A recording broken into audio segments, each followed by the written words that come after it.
What's cooking?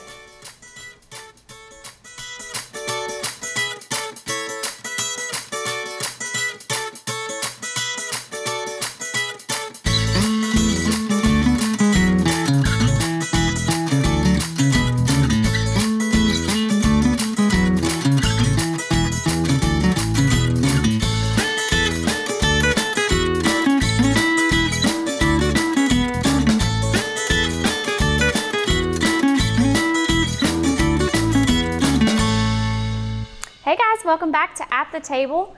Today we're talking all about beans. So we've got two different recipes that use beans, and really beans are one of those things we just don't seem to consume enough of them. They have so much fiber. They do have a ton of protein as well, and they're just really great. They count as a vegetable, and they also count as a protein when we're looking at our My Plate. So we want to make sure we incorporate beans a lot in our diet because of all of that fiber content, and they have tons of other health benefits for us, including helping with our heart. And then, like I said, fiber helps to flush us out. So think about a broom. I love this analogy. I always say it to the kids when I do programs with the children. But think about you're trying to sweep that dirty floor, and you don't want a bunch of dirt on your floor all the time, right? You eventually want to sweep your floor and clean your floor. Same thing, that fiber works as a broom in our insides and helps to sweep out all that gunk in our insides and clean us out. So we want to have lots of fiber in our diet. First recipe we're going to do is our beans and greens recipe from the Med Instead of Meds website, and then we also have a quinoa pinto bean burger that we're going to be making. So we're going to start with those beans and greens. Now I have 2 pounds of collard greens here, and we're just going to dump these into boiling water. Now these were already chopped up. Hopefully I can fit all of these in here. We'll see. Our recipe calls for Swiss chard, and sometimes that's a difficult thing to find in the grocery store. So if you can't find Swiss chard, collards are a great substitution for this. Trying to just kind of work it in a little bit at a time.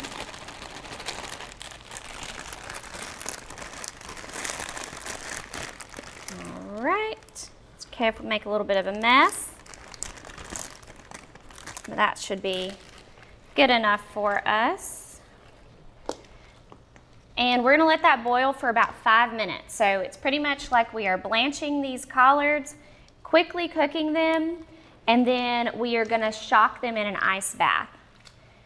So blanching always helps to kind of bring out that vibrant color. If you're ever preserving foods or putting food away in the freezer, a lot of vegetables will call for you to blanch them first before you freeze them.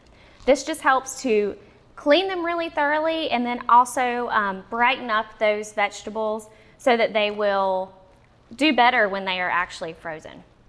So we're gonna let that cook down.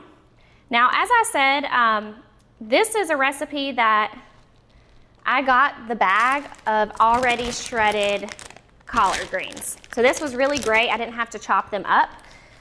They actually didn't have any collards in the store available for me to buy.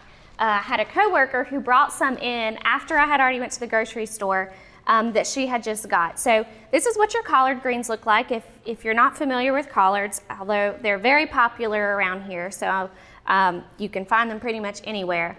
But collards are definitely one of those things that are really great for our bodies. Any of those dark leafy greens are going to be really good for us. They have tons of vitamins that we typically don't find in a lot of our other vegetables. So finding ways to fit collards, Swiss chard is what the recipe calls for. Finding something like Swiss chard to incorporate into your diet is definitely a good thing. We want to try to fit those into our diet as frequently as possible.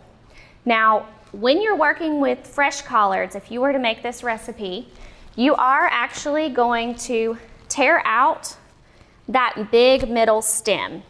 So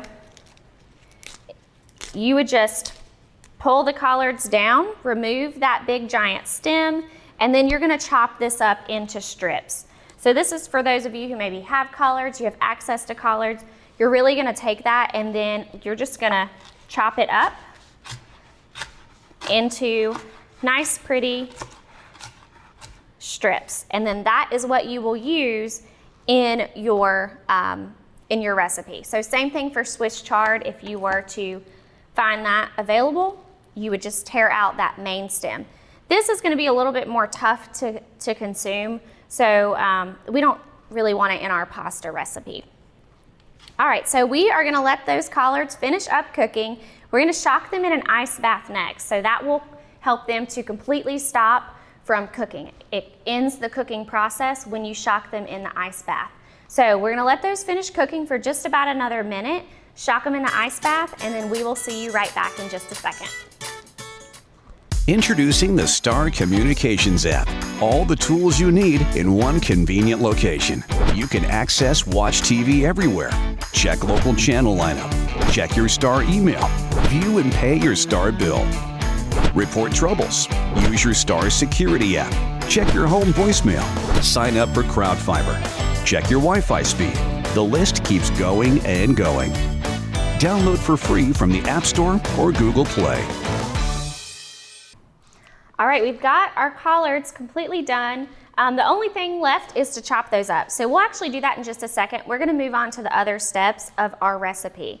So the next thing we're gonna do is add a little bit of olive oil to our pot here. And we're just gonna saute up our onions and add some of our spices all to this pot. Now I've got one large onion. I'll throw all of that in. And then we're also going to add the rest of our ingredients, all the ingredients. So the next thing you want to do is grab a pasta sauce. So any marinara sauce, pasta sauce will do. This one doesn't have any added sugar, which is why I kind of went for it, but it does have a lot of sodium. So most of your pasta sauces are going to be very high in sodium.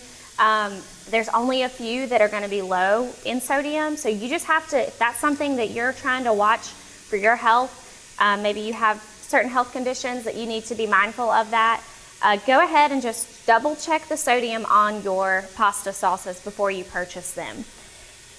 You just have to be mindful at your total amount for the day. So this one is 21% of your daily value in half a cup. We're gonna use an entire cup here. But we're not gonna add any salt to this. So we will have the sodium from the sauce and we don't need to add any more. All right, and then we are adding our beans. So this is the key ingredient in here, this and our greens, of course. But these are garbanzo beans or chickpeas.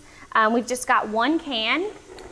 I went ahead and rinsed those nicely, just so that I could remove any of that extra sodium that is in there. I could not find the no salt added chickpeas at the grocery store. So I had to buy the ones that had a little bit of salt in there.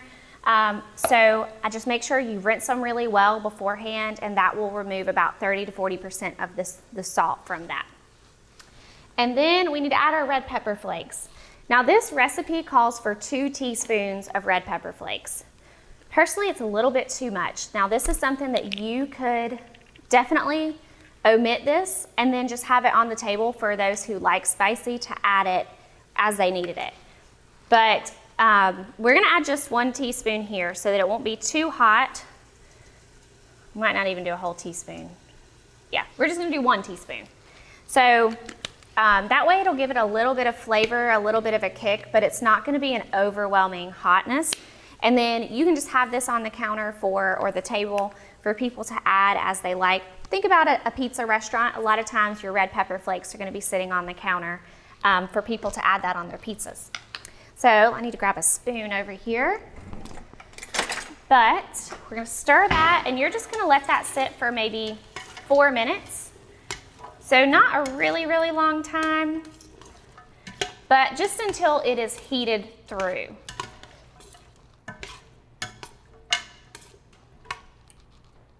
We just want our onions to cook down and all of that.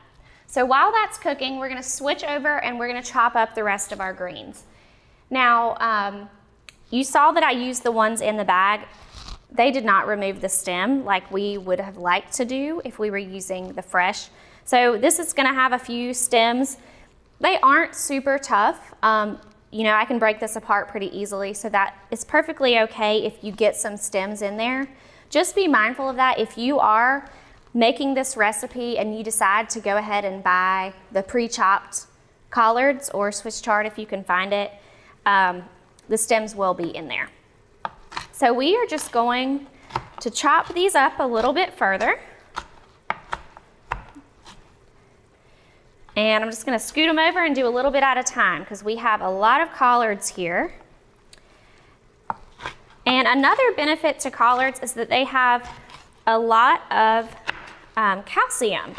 So calcium is so important for our bones, and especially women get affected by osteoporosis more so than men do as we age. So it's very important, especially when we're young. Before we get to the point of having osteoporosis, you want to go ahead and start consuming a good amount of calcium so that you do not have some of that bone density loss.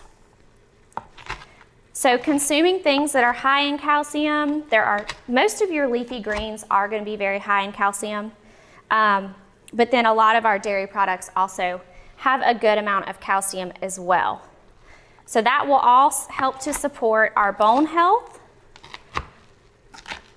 And collards are also very high in potassium, which is really good for your muscles. So helps to aid in your muscle function. So I'm gonna finish chopping all of these up, and then we'll add them to our pot and we will be good to go.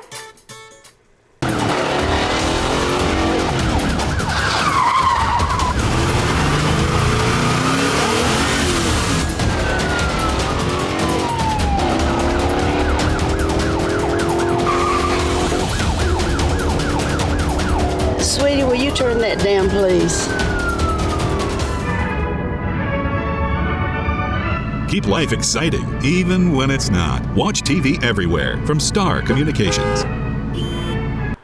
All right, we've got our collards cooking in here with the rest of our ingredients. So our last step is just gonna be to do your pasta. So you're gonna cook your pasta according to the package directions. You need about 8 ounces of pasta. So here we have, this is a whole 16-ounce box, so we used half the box. The key here is to make sure we're buying a whole grain pasta. So you can see nice big letters that this is whole grain. There are tons of different pastas out there if you don't like whole grain. Maybe your family doesn't like whole grain. But the key here is when we have whole grain, we're getting a lot of that fiber as well. So we want to try to opt for whole grain as much as possible. We also get some other good B vitamins included in whole grain that we don't get in other in the white pastas. So you want to make sure you're trying to opt for the whole grain. If your family doesn't like whole grain, you could do half whole grain and half white pasta, and slowly up those portions to eventually be moving your family in this direction to where they like this pasta. So we're just going to dump that in. I've already got this cooked up, and we will just mix it all together, and then you're just gonna, you serve it immediately. Now, if you like your pasta to be a little bit more saucy, you could add a little bit of extra sauce if you prefer.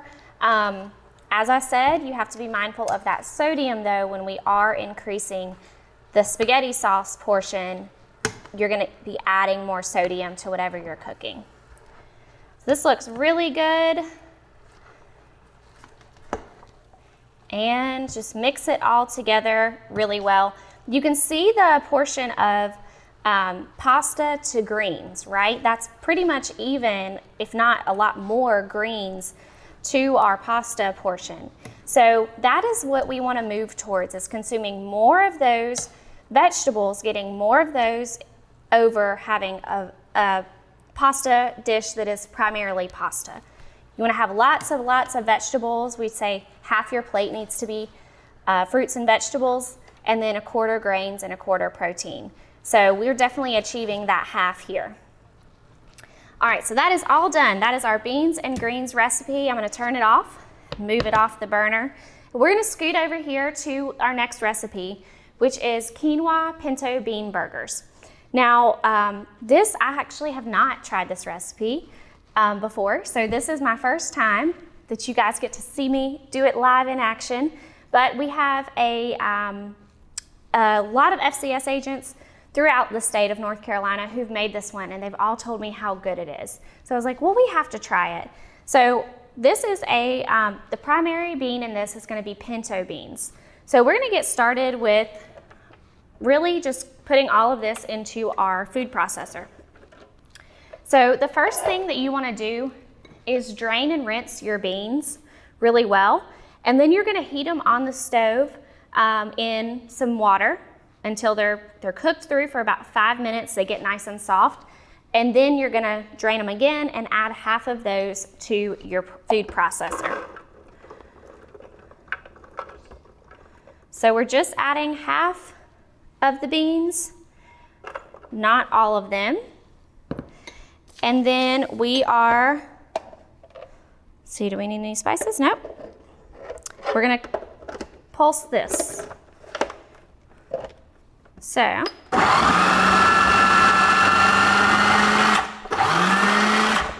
just do it until you can't do it anymore. That's perfectly okay. If it won't blend up any further, we're gonna be pulsing it again, adding some spices. So the next thing that we need is all of our spices, and we've got several different spices here. Our first spice is going to be coriander. Now, coriander is a little bit spicier, so if you don't really like spicy, you might not like coriander a whole lot, but it is typically used in things like curry, but it has this really beautiful smell, and it tastes really good. So I encourage you to try this. We just need half a teaspoon. So let me find my little teaspoon measurer here.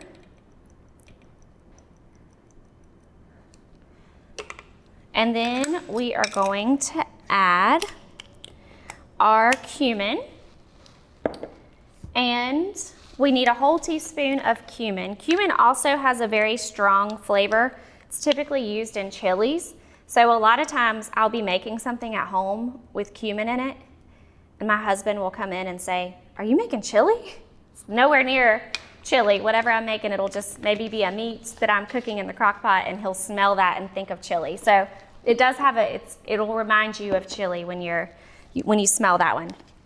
We're gonna add a little bit of cayenne. This is about 1/4 teaspoon. So this is one that can get very, very hot, but you don't really, I've heard this isn't a hot recipe, so you don't really taste it that much. And then we're gonna do a little bit of salt and pepper. So we are gonna do a 1/2 teaspoon of pepper and a whole teaspoon of salt.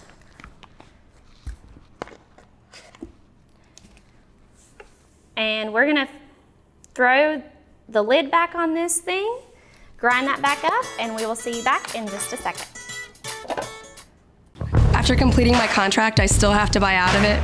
Come on. Here's your sign.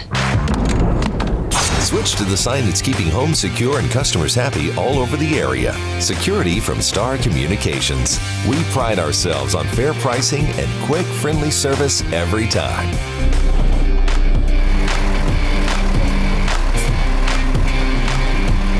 Somebody try to break into this place? Security from Star Communications. All right, we've got our spices and our beans blended together. So the next thing we're gonna add is our veggies and an egg. So we've got a 1/2 cup of minced onion. So you're just gonna throw that in there. And then you wanna have 1 carrot that's grated. So that'll be about a cup, 3/4 cup to a cup. I just bought the pre-grated because y'all know I'm lazy in certain things. So then we're also going to add our egg. So we've got onion, carrot, and then we're just doing 1 egg. You're gonna crack that in there. Remember, you always wanna crack your egg on a flat surface. Don't crack it on the side of your dish because that is where you can the side of the dish can push the eggshell into the egg, and then when you open it, you'll get shell in whatever you're making. We don't want that to happen. All right, so we're gonna blend this up again.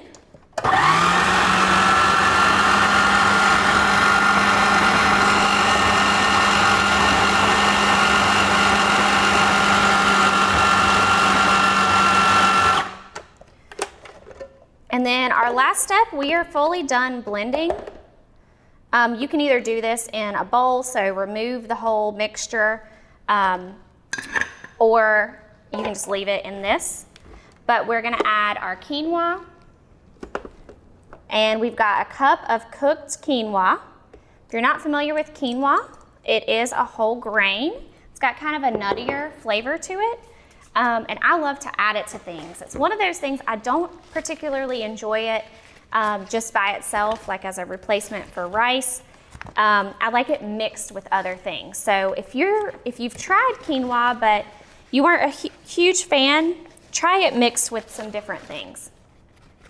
So now we're gonna add just 1 tablespoon of whole wheat flour and breadcrumbs, and then the rest of our beans back to our mixture. So we're doing 1/2 cup of breadcrumbs.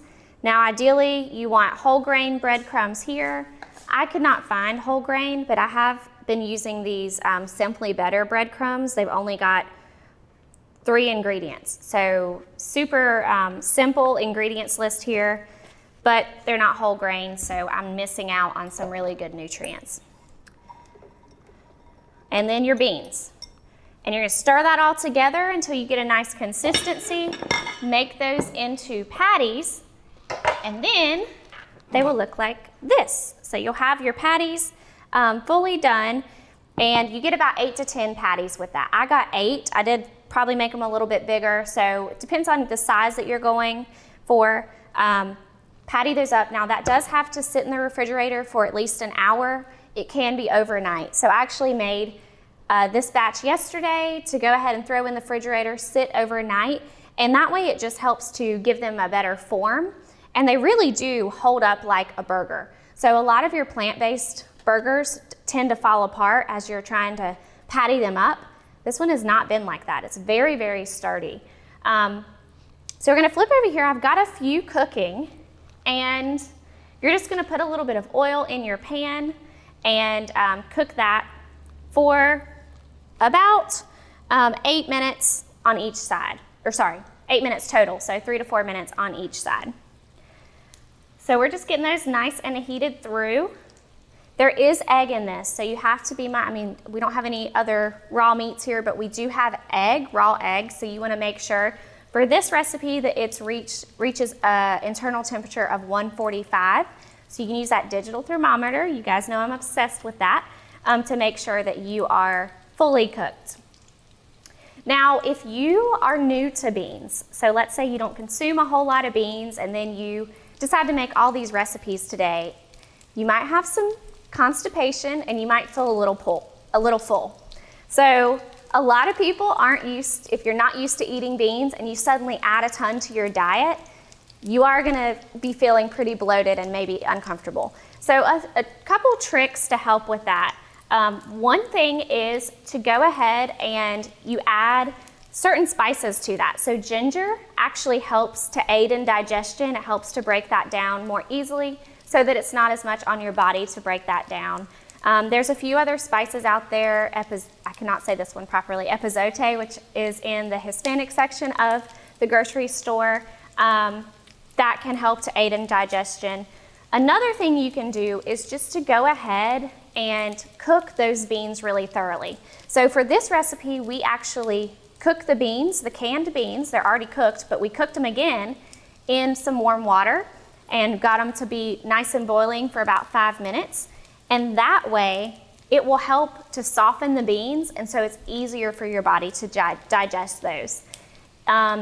In any of our other recipe with the chickpeas, garbanzo beans, we did not heat those as thoroughly. So if you have any issues with that, with using a lot of those beans in your diet, just go ahead and heat them up for a few minutes, and that will help to relieve any of that.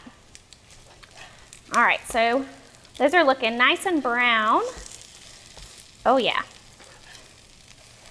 So super simple. This recipe, it is one, and this is probably why I haven't made it before, but this is one that you do have to plan ahead because the mixture needs to sit for about an hour in the refrigerator. So you need to make sure that you do plan ahead at least with this, but when you're done, you have a lot of burgers ready to go. And you can actually, after you cook these, let them cool down, throw them in a freezer bag, and you can freeze them and reheat them. And these are really great reheated, very simple. I think they'd be really good in an air fryer. If you have an air fryer, you can reheat them in your air fryer. That would be delicious. So try out these, try to find ways to incorporate those beans. So good for your body, so good for your health. And we hope that you guys enjoyed this episode today.